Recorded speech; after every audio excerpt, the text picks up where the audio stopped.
भगवान का केवल नाम जप करो। ऐसा क्यों कहते हैं संत लोग? शास्त्र यही कहते हैं, कलयुग केवल नाम आधारा। ये नाम जप करो।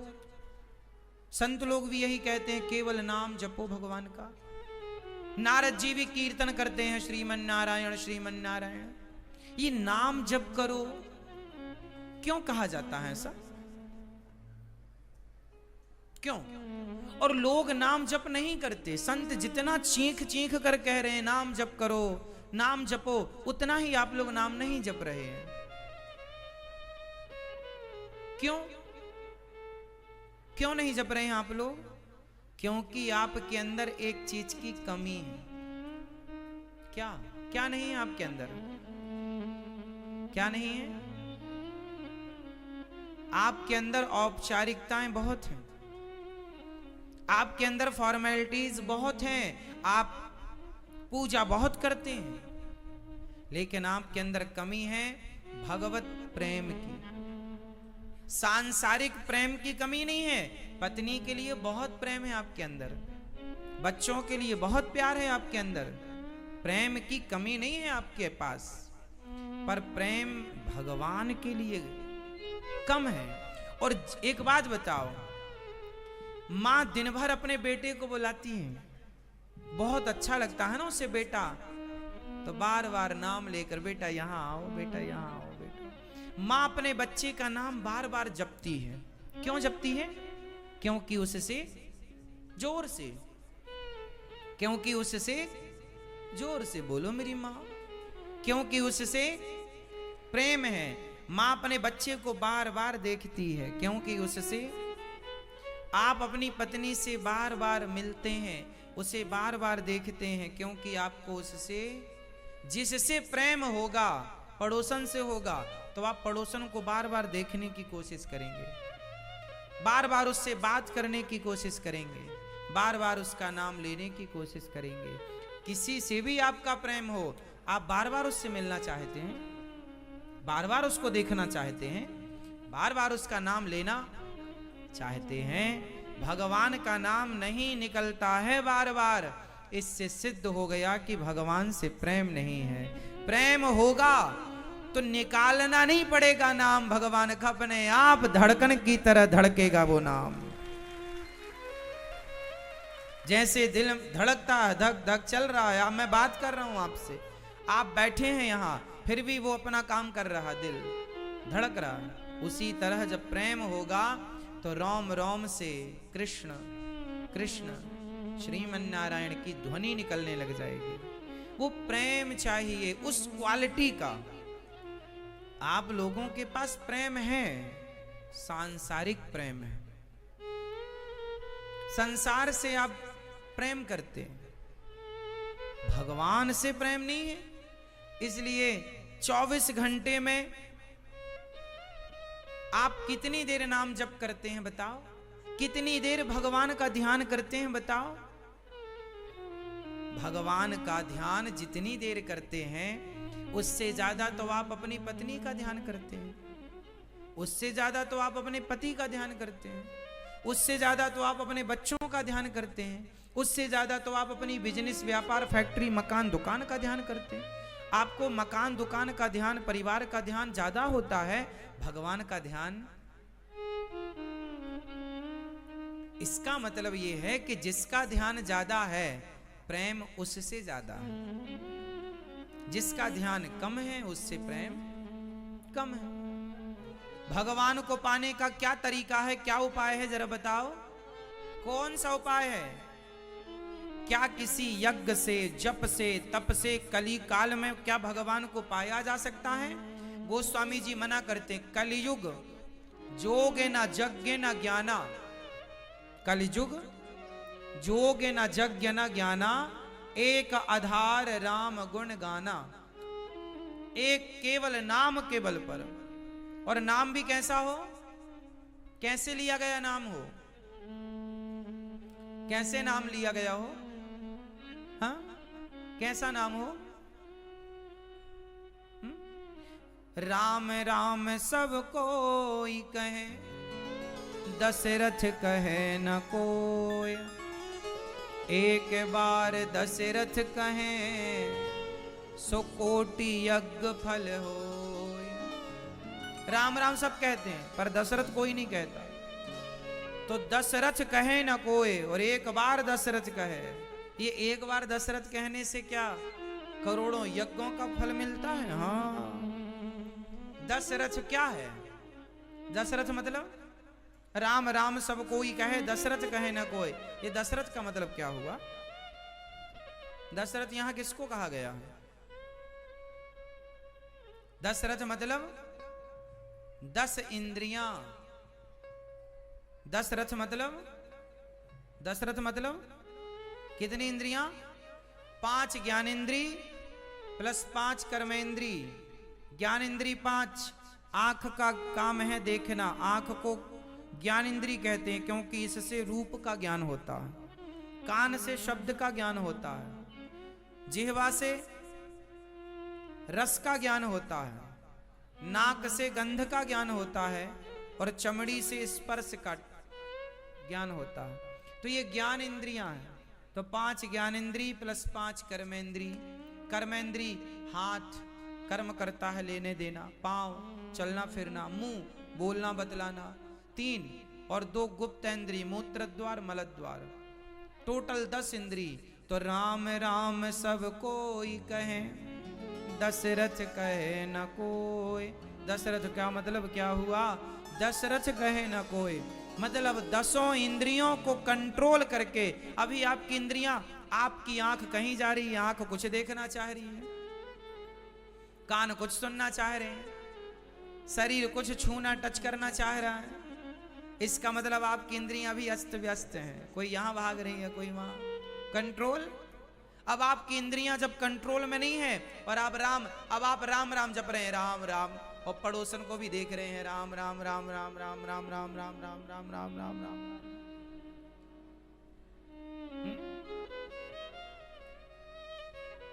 आपके अंदर छल कपट भरा है और आप जप रहे हैं राम राम राम राम राम, उसका नाश हो जाए राम राम राम राम राम राम, उसका ऐसा हो जाए राम राम राम राम राम राम राम।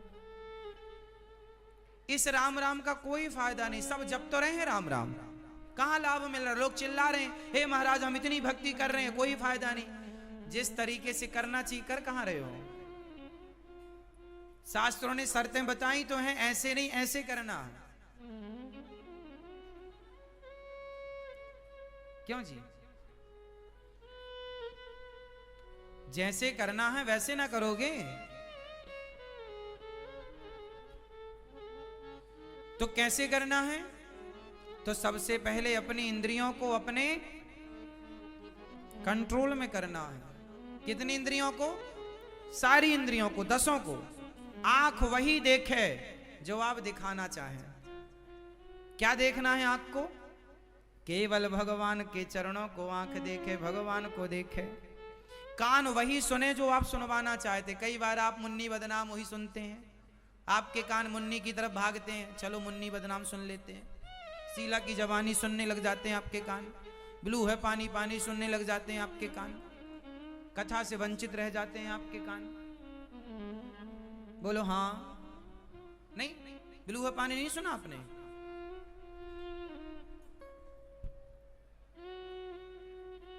ये सुनते रहते हैं कान।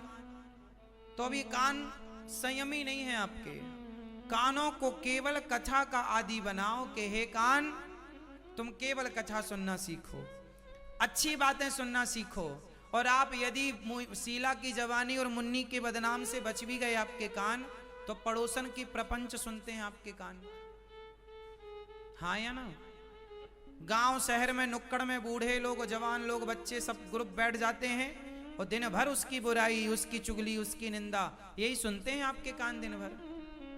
अब कान से निंदा चुगली सुन रहे हो, वाणी से किसी की निंदा चुगली कर रहे हो और नाम जप कर रहे हो, कृष्ण कृष्ण कृष्ण कृष्ण राधे कृष्ण राधे कृष्ण राधा राधा राधा श्रीमन नारायण श्रीमन। नाम जप कोई लाभ नहीं देगा। तो राम राम सब कोई कहे, दशरथ कहे न कोई। अपनी आंखों को भगवान में लगाओ, कानों को भगवान की कथा में लगाओ, अपनी जिह्वा को भगवान नाम जप में लगाओ, अपने हाथों को भगवान की समाज की सेवा में लगाओ, अपने पांव से चलकर समाज की भलाई के लिए चलो। जब हर इंद्री भगवान की ओर, समाज की सेवा की ओर, हर जीव हर प्राणी में भगवत दर्शन करते हुए आप समाज को भगवान मानकर समाज की सेवा करेंगे, तो ऐसे व्यक्ति के मुंह से एक बार राम निकल जाए तो वो एक राम नाम करोड़ों यज्ञ के बराबर है। एक कृष्ण नाम निकल जाए तो वो एक कृष्ण नाम करोड़ों यज्ञ के बराबर है। इसलिए राम राम सब कोई कहे, दशरथ कहे न कोई। एक बार दशरथ कहे मतलब एक बार अपनी इंद्रियों को कंट्रोल करके फिर भगवान का चिंतन करके नाम जप करोगे तो वो प्रेम के नाम को एक नाम बोल दोगे राम, तो वो राम नाम ब्रह्मांड में गूंज जाएगा, गोलोक धाम तक वो नाम पहुंचेगा कि कोई पुकार रहा है आपको भगवान।